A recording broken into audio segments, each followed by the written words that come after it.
Sponsor an orphan, and you'll help support a vulnerable child to have the education they've always dreamed of, so they can build a brighter future. You'll be feeding a hungry stomach and a hungry mind with knowledge that will last them a lifetime. That's the power of an education. Sponsor an orphan now with Islamic Relief. Assalamu alaikum warahmatullahi wabarakatuh, everybody. Welcome back to Monday. Welcome back to the Back to Life Monday here with your host, Preacher Moss, here on the ShOUT Show. Excuse me. Hope everybody had a good weekend. I am definitely eternally grateful for those who are making dua for me. I'm feeling better. I still have a couple of coughs and a little bit of medication to finish out, but I feel like I'm on the right side of the healing mountain, if you will, and hopefully I will stay on that side. I think I have to be a little bit more careful about running myself down. I think we all do it. Shout out to everybody, family. Shout out to aunts, uncles, cousins, grandmothers, grandfathers, aunties, everybody. Just shout out generally, because I think what I'm going to talk about now as a subject matter really has to do with what is the innate framework of human family. You know, I've seen maybe 2 lectures where the lecturer actually begins to make this case for the framework of the human family, the spiritual DNA that keeps us together, or the spiritual DNA that's absent that keeps us apart from one another. Our topic today is Black and Brown Muslim Real Talk. And it does come because we've had a milestone. We had Mohammad's show, Mo, happen on Netflix. But something outside of that happened. There was a conversation that was going on in our community, and I thought it was relevant to really start talking about where it is that we are as a community. I'm not an expert. I'm not an academic. I am a person that just walks the earth like everybody else and takes a look around and goes, that's interesting, or that has a certain type of meaning, or we're trying to find our way through this life. If you're Muslim, that is the innate nature of being a believer, that you're trying to find your way through this life. You start at a place from your maker, you go through this life in the hopes, in the effort, in the devotion that you'll find your maker again. That's important. But in the interstitial, we have this thing called community. We have this thing called life. We have this thing called death. We have this thing called oppression, opportunity, equality, justice. We have all of these things that test us. So I had a little bit of a firebrand, a pivot in my thinking. My pivot in my thinking is, as Muslims, we know what is right and wrong. We have a book that advocates to that. We have a prophet, peace and blessings be upon him, who spells that out. But the dynamic nature of all the prophets that had come is that they had to keep coming. That there was something deeply broken in society, and that thing that was deeply broken in society reflected in our own lives and our own hearts and how we did things. Like there's always been a balance between good and bad. And I felt like, today would be that time to talk, just having some Black and Brown Muslim real talk. And when I say that, I'm talking about Indigenous Muslims, I'm talking about immigrant Muslims, but I'm going to throw those titles out of the way for a little bit. We're going to talk about being aware, being conscious. Because I think if we start talking about being conscious, being aware, being empathetic, I think the dynamic and the dialogue between the two communities totally changes. All right, so stick with me. We're going to be right back. This is Preacher Moss talking about Black and Brown Muslim Real Talk here on the ShOUT Show. Don't you move.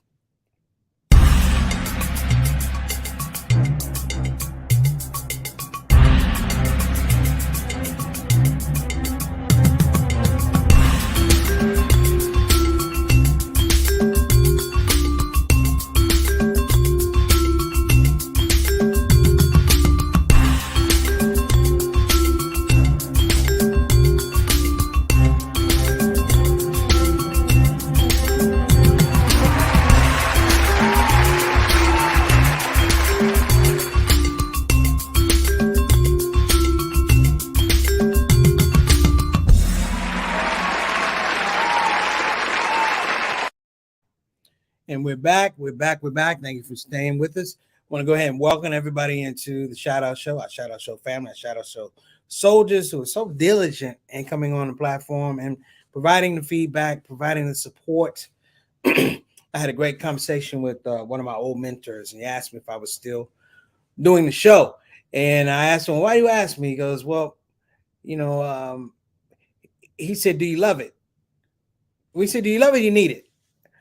And I said, I don't know if I love it or I need it. He said, good. Somewhere between loving and needing it, he said, you feel like it has a purpose. And I thought it was probably one of the most profound things I heard like that day. Between loving and needing it, there was that purpose. So, I hope in this particular talk, I get to be purposeful for everybody that's listening, because I'm going to try and drop some knowledge. As kids used to say, right this time, I'm trying to drop that science. I might even get into some 5% stuff here today. That's how deep it might get. I won't go that deep. Maybe 2.5%, like the milk. Love. The whole idea of love is why I became Muslim. Last Friday at Masjid Muhammad, they had the highest ranking Muslim chaplain giving a khutbah. He gave a khutbah, and his first words out of his mouth is, let me explain to you about this religion. He said, I would die for this religion. Hear me what I'm saying? He said, I would die for this religion. And he brought it from this perspective. He says, without this religion, I almost died. And on the minbar, he talked about having suicidal ideations, being locked up, almost kicked out of the service, being on drugs, being a gangbanger. And he took us on a little ride. He said, but it's this love of this thing. And he looked out to the audience that was in front of him at Juma, and he said, let me be clear. I understand some of you may not love this religion the way I love it. And it resonated with me because, in America, the DNA of the African-American Muslim is that we love this religion so much because it's been a practical, hear me now, a practical application for how you save your life. Parents raise their children as Muslims not because it's the thing to do. They raise them because they say this is a business decision in the welfare, in the prosperity, and the protection of my child. Christians do the same thing, but with a particular fervor like we do. The problem is, in many regards, people don't understand why we love it that much because people don't understand our narrative. If you were to sit and tell people about what it was to be an African-American Muslim and put it on a timeline, I'm talking about a chain of command going back to the 20s, going back to the slave ships, you would have a hard time articulating because, hell, you may not understand it unless you were from that time to the present. I can tell you the love that I have for this deen, but I can't tell you what it was before I became Muslim. So what does this mean, Preach?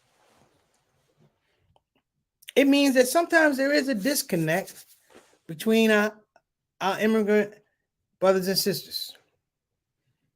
That when they come here, we many times want them to understand our history, understand our narrative, understand our struggle. But the problem is, hold on, I got a quick message. But the problem is we have to stop. We have to stop and understand that everybody ain't in that space. Now, listen, I went out of space here. I was fired up. It's on my heart. So don't hate me. Shout out family. Please don't hate me. So I'm going to go ahead and bring everybody in because I know it's comment section time. Let's go ahead and bring them in. Shout out. Sister Ree, how you doing? Sister Rhea, I owe you some tickets for the show. I was waiting for Corey to call me back. He did call me back, and I was asleep. So forgive your brother. I hope everything's going well with you and brother Derek and brother Jawan. I owe you one, so I'm telling that. I'm telling in front of everybody. I owe you some tickets. Shout out to brother Altoff, Mr. 6 o'clock, straight up, straight down, all the way from Canada, Canadian envoy to the show. How you doing, beloved? Thank you so much. Wa alaikum assalam wa rahmatullahi wa barakatuh. Thank you for coming. Appreciate you as always. Next up, my main man, Eric Carter, brother Eric. Oh, that's from DC. Eric, 7th and Kennedy Northwest. Eric, glad you came to the show, man. Thank you so much for your support. Wa alaikum assalam wa rahmatullahi wa barakatuh. And we have, there we go, Sister Sufyan Ibn Altaf Sheikh. How you doing? Wa alaikum assalam wa rahmatullahi wa barakatuh to you. Thank you so much for joining our platform and joining our family. We do appreciate it, and we hope to see you come back. Next up, Sister Christy Santiago. Wa alaikum assalam wa rahmatullahi wa barakatuh. Hope you're doing well and your health is restored. Sister's having some sight problems, so we hope that your sight is 20/20 vision and you can see all the beauty of this life and all the beauty of this creation. How about that? All right. And my main man, what's going on? Big brother Bilal Salahuddin, what's going on? You and your queen. I hope everybody's doing well. Wa alaikum assalam wa rahmatullahi wa barakatuh, man. All right. Appreciate you, brother. Appreciate you. And this doesn't happen, of course, without Sister Satana Whitfield working the ones and twos in the back. How you doing, sister? And I have to say this again. She did a wonderful job with the Muslim Comedy Festival. We were actually talking about this, that pursuing to actually what I'm getting ready to talk about today, I was like, you have to establish new benchmarks. You have to be willing to invest in making a difference, a notable difference. We're not talking about winning or losing. We're talking about being present. Okay. So let me get on this topic. One of the ideologies that's held us down, and this might rub people the wrong way. There's been an impetus in the Muslim community, even with Allah Made Me Funny, that we were trying to build relationships within the Muslim community. Many of you have heard me say this before. This topic of comedy was more viable to people, some people in my Indian, Pakistani, Arab community. Comedy was easier to accept than some brothers, some African American brothers on the minbar. To laugh together was better than to take religious instruction or spiritual guidance. Under the auspices of Imam Muhammad, may Allah be pleased with him, this was the goal. This was the goal. And what we were hoping for was that there would be an equivocation, if you will, that people would see our community, the African American community that's been here, that's been a bedrock, and go, you know what? We need to get with that. We need to figure out a situation scenario whereby if it's a race, we all cross the race at the same time. Indigenous, immigrant, Latino, white, whatever. I put the Latino and the white and immigrant, but here in indigenous. But what I'm saying though, it becomes problematic because we don't understand and we're not taking enough time to talk about what is it when Islam comes to this country. Islam, when it comes to this country, is not here to save the oppressed. It's not here to uplift foes and give them justice, to give voice to the voiceless. It is not that when it comes to this country. And when I say come to this country, I'm talking about in the mid-60s, late 50s. The original Islam that came in chains. It had no voice.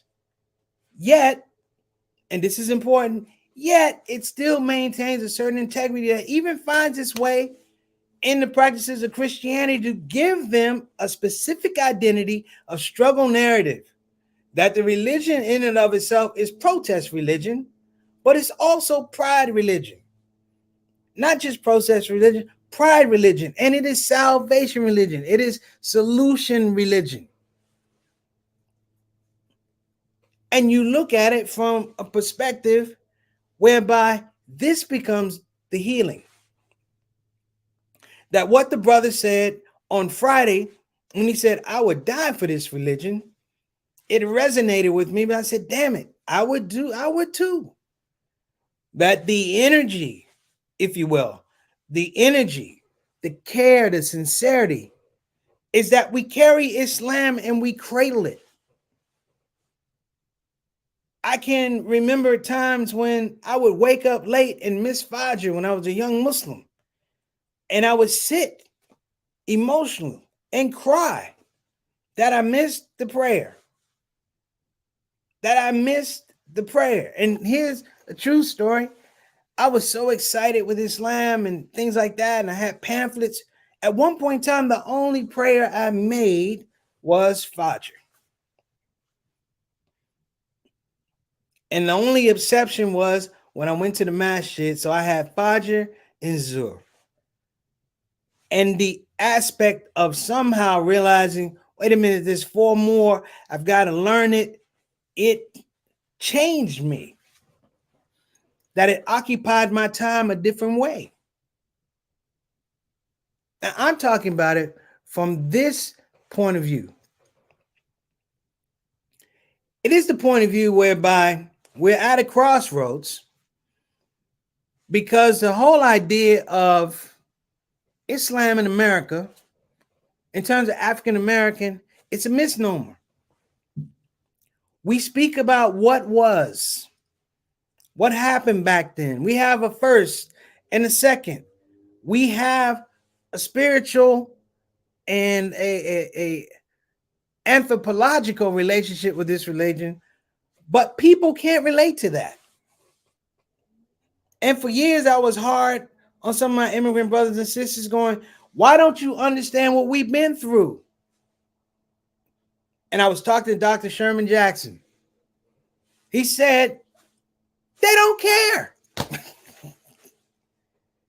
He said, they don't care. He said, who the hell want to hear about people going through hard times? If you put music to it, it's called the blues. I ain't lying. I watch my immigrant brothers and sisters listen to a lot of music, rap music. You know, I never heard the blues. Do you realize there's hardly any Muslim blues singers? Muddy Waters never took his shahada.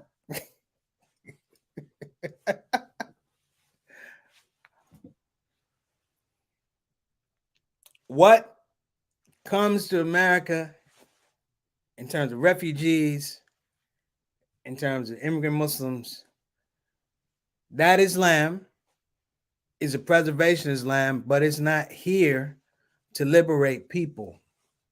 It didn't come here to save people. It didn't come here to uplift people.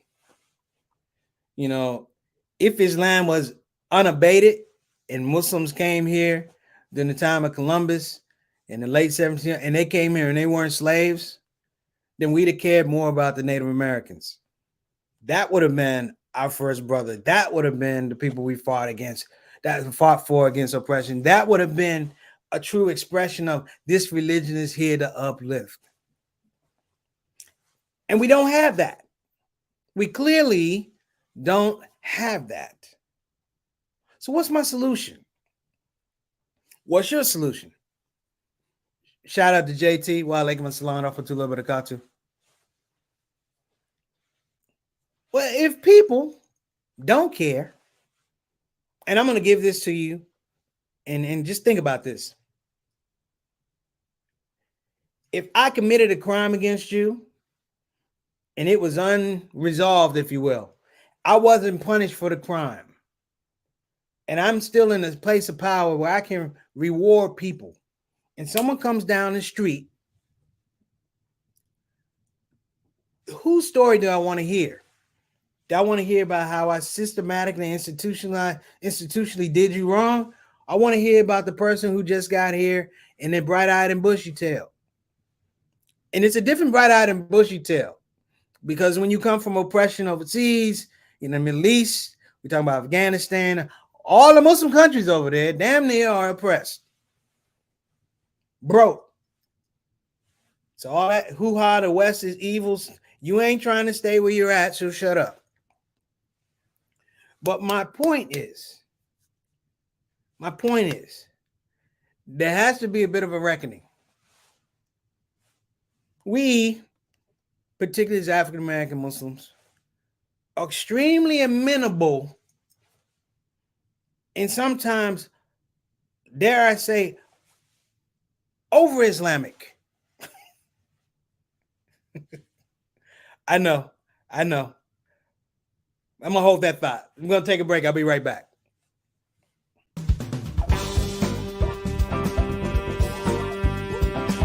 Hey, babies. Welcome to Radio WCUC, Convenient Urgent Care, home of the smart patient. This is DJ What It Do. You know what time it is. It's the top of the hour, and the request lines are open. You know what you want to hear. I know what you want to hear. Operators are waiting. I just got to hear don't get the COVID. Don't get the COVID. Put your mask back on. The Delta COVID, more contagious than before. Don't get the COVID. Go on and get the vaccine. You know that it can keep you safe, and your people living up in your space. Don't get the COVID. You need to wash your hands. The Delta COVID is more deadly than before. Don't get the COVID. Go on and get your vaccine. You know that it can keep you from dying. Don't leave your family all alone and crying. Don't get the COVID. We invite you to join our fight against COVID and against misinformation. It's time to listen to the doctors and trust the science. When I think of people dying that don't have to die, it makes me sad. Now's the time to be sober. Together we can make this thing over. Let's fight the COVID. Convenient urgent care, home of the smart patient. All right, shout out Convenient Urgent Care, who was vital in my recovery. I wasn't able to get into several of the urgent cares in DC, and it was so nice that they did the telehealth thing. So anybody that's sick, you can do telehealth with Convenient Urgent Care. So let me get back to my point. I was talking about the African American community loving this religion, that sometimes we could be overzealous, dare I say, over Islamic, because the joy is welling over. And sometimes there is an expectation of reciprocity. Let's say that. Sometimes there is an experience or an expectation of reciprocity, not so much in the deed, but just in the joy. We can't mandate that people love this religion. I love our story, I love our narrative. You can't do that. And as I say, sometimes we can be over the top with Islam because freedom, spiritual freedom, is something it's hard to explain. But at the same time, on the other side, sometimes there is a taking or a manipulation, if you will, of that over generosity. That sometimes in some masjids that some masjids I've been to, don't take it wrong, there's a lack of joy in the masjid. People are there like they checked in for work and they checked out.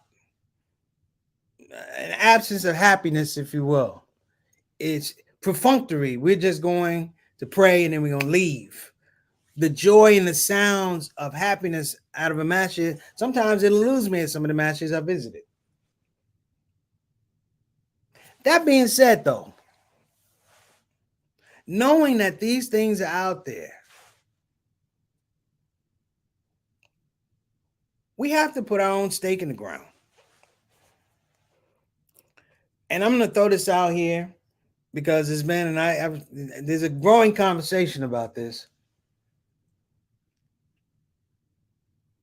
We worked so hard to connect with our immigrant brothers and sisters. I remember I read a note that the Honorable Elijah Muhammad wrote to the Saudi brothers and say, don't forget your brothers over here. The wanting to be loved in the bounds of Islam.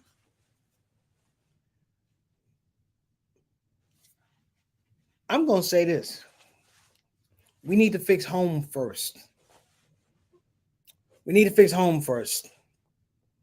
So African American Muslims, you need to fix your house first. So maybe on some of these Fridays, we go to Juma at some of these Muhammad mosques around the country, and we sit in congregation with those brothers, because that's where we came from. You see, that one thing, we can fracture ourselves trying to go this route. That these brothers and these sisters were there before any of this happened.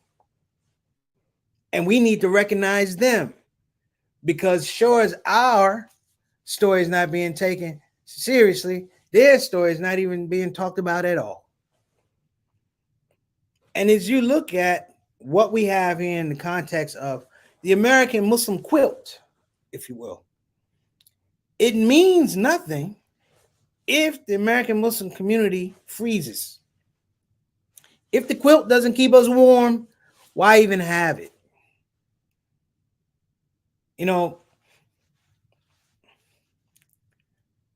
I was talking about the show Mo, and it has some ramifications, just so you know. One of the ramifications is the presentation of Islam is slanted, whereby it doesn't allow for anything else. That the narrative of the refugee here in the United States is that they showed up, and there's no connective tissue, that you didn't just show up. You just didn't appear. You didn't just come down and throw your seeds down. It's a much more robust story. And I understand why you may never see that story, because the powers that be that pay for it don't want to be reminded, if you will, don't want to have recollection of things that were distasteful, dishonest, dysfunctional, that were done to other people.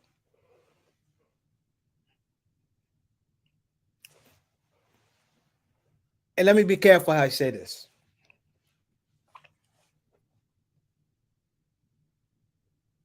Caring is sharing. Yes, caring is sharing.